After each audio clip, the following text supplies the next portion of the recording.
Let me just say, I didn't want to be a celebrity, I didn't want to be famous. Like, yeah, if I can yak, you just snap at yak. They don't understand that. But we made you successful. We made you who you are. How na motho on killing gore ke fitlhe mo killing teng vandag. And how na motho tong ntsha mo killing teng. What if you say, they are always streaming your music, you owe it to us to actually have a picture? No, I don't think I owe it to them. I don't have time for a picture. Because if I take one picture with you, I have to take a picture with that guy, with that lady, and then Kausadi, who's not professional. It's got to fit a late Kiki. Lady Sitaki So people, I don't care. My fellow South Africans, I am here to humbly want to make sure Uguti, I never be on the wrong side of you all. What you guys did to Umnimdwana is evident that South African fans will show you who they are. From being called the next big thing in Amapiano music,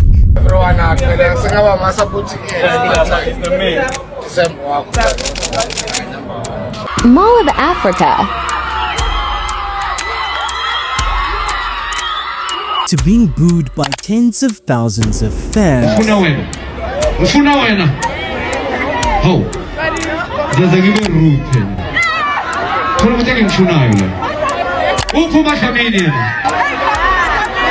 and rapidly losing support with his fan base.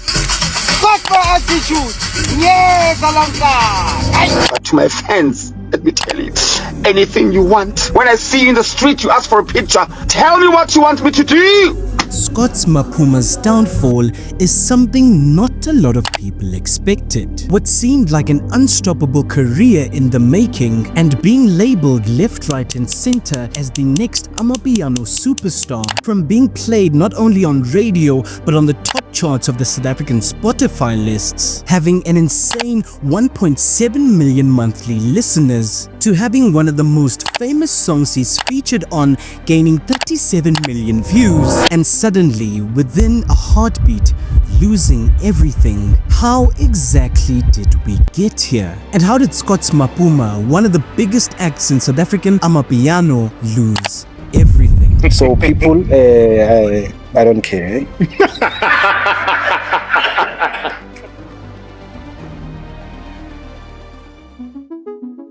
You see, in order for us to be able to fully grasp what Scott Maphuma has done to his career, we have to start at the beginning.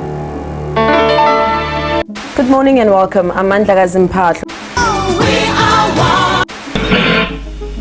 aan die begin van nog 'n heerlike naweek in die geselskap. You see, Scott's Maphuma, or better known as Mpho, was raised in the township of Soweto in Gauteng, and his early exposure to diverse musical genres would lay the foundation for the sound we get from him today. You see, it's these musical influences that Scott was exposed to at a young age that have really shaped who he is as an artist in today's generation. You see, whether it was kwaito, gospel, or even Afro house, Scott's Maphuma embraced all of these sounds. However, little did he know that all these sounds that he was receiving would craft his unique and critically acclaimed style. I remember being around 9 or 10 years old, watching my cousins dance, he recalled in one Instagram live session. They'd be mixing that kwaito bounce with these big heavy house beats, and I just tried to keep up. You see, in his late teens, Maphuma would start to take this music thing seriously because he began experimenting with music productions, utilizing free software and makeshift tools to craft his own unique sounds. However, despite limited resources, his dedication and creativity would shine through, leading to the development of a distinctive style that seemingly blended with traditional African rhythms and contemporary electronic beats. It's no secret that around this time, Scott's Maphuma was taking this thing very seriously. He didn't care whether or not he was recording in a little makeshift studio that they had in his back room. All that mattered to him was making music. Little did he know that this dedication would make him one of the biggest things in South Africa. However, his dedication and talent would not go unnoticed because it was around 2022 where Scott would feature on Ladla Regal's track Umshini. Little did he know that this track would take his career to the next level because this song would gain significant traction on social media platforms like TikTok, boosting its views and reach on social media. And it would be this song that would expose Scott Maphuma to Kabza the Small, Buster 929 and Young Stunner. And through the years of 2022 to early 2023, Scott Maphuma's name was slowly being whispered in South Africa's music corners. And around this time, he was working very hard on his upcoming album. However, on the 8th of November 2024, DJ Maphorisa would post one of the biggest songs Scott Maphuma is featured in, and this song alone would take his career to unseen heights. It was at this moment where Scott Maphuma's name was not only talked about around music circles, but now all of South Africa was paying attention. Whether it's YouTube or TikTok dance challenges, Biri Marung was played everywhere, and today it sits at 37 million views in just only 5 months. This song would clearly cement Scott Maphuma's legacy as a groundbreaking piano artist. But he wasn't done, because shortly after that, on the 13th of December, Scott Maphuma would drop his highly anticipated Piano album, and it would garner critical acclaim in the South African piano scene. One thing was very clear: Scott was here and he was here to stay. I mean, with singles like Yebo Lapho to Putuma to Shai Moto, Scott clearly wasn't playing with the South African piano scene. And with all this success, he was being booked left, right and center, and it seemed for a moment nothing could go wrong. He was clearly on top of the world, beloved by millions of South Africans. He was honestly unstoppable, and many thought that his career was something to be watched. However, in early 2025, the first cracks started appearing. You see, because in early January, a video surfaced online where Scott Maphuma was criticized for mocking a fan's art that he had made for the artist. And people on social media absolutely lost their minds after seeing this video, wondering how he could be so disrespectful to his fan. He's just signing his downfall so willingly and quickly. He must learn from Questa, appreciate and don't ridicule someone's efforts, accept and move on. However, one comment would seemingly prophesy the clear downfall of Scott Maphuma, saying, "Give him 3 months, we will be there." From his beef in February with DJ Maphorisa and wondering why he always has to own every song they make. I think it starts from the Grootman. Yeah.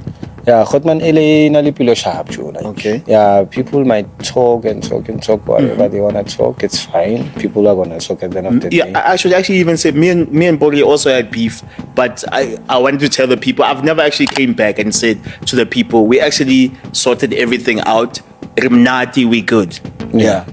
To him expressing how he's been battling with the fame he's received and also his behavior towards his fans, something clearly wasn't right with Scott Maphuma. And in the latest video where while he's performing on stage, the crowd is completely dead, showing that fans have truly had enough of his behavior, Scott has become a shell of his former self. You see, at the core of the Scott Maphuma story, there is something to be taken away, and that's the fact that pride comes before the fall. You see, when you start distancing yourself from the people who made you, when you start being rude towards them, even though they've paid their hard-earned money to come see you, or they've taken the time out of their day to come to your performances or even make artwork for you, when you start disrespecting the people who have put you and your family in the position they're in, then you will inevitably lose your audience. Scott Maphuma's talent is undeniable. What he has been able to build in such a short amount of time is something to be studied because it's truly remarkable. However, you can have all the talent and all the gifts in the world, and these talents will definitely open doors for you. They'll open opportunities for you, opportunities you never even thought you would receive. But the only thing that's gonna keep those doors open is your attitude.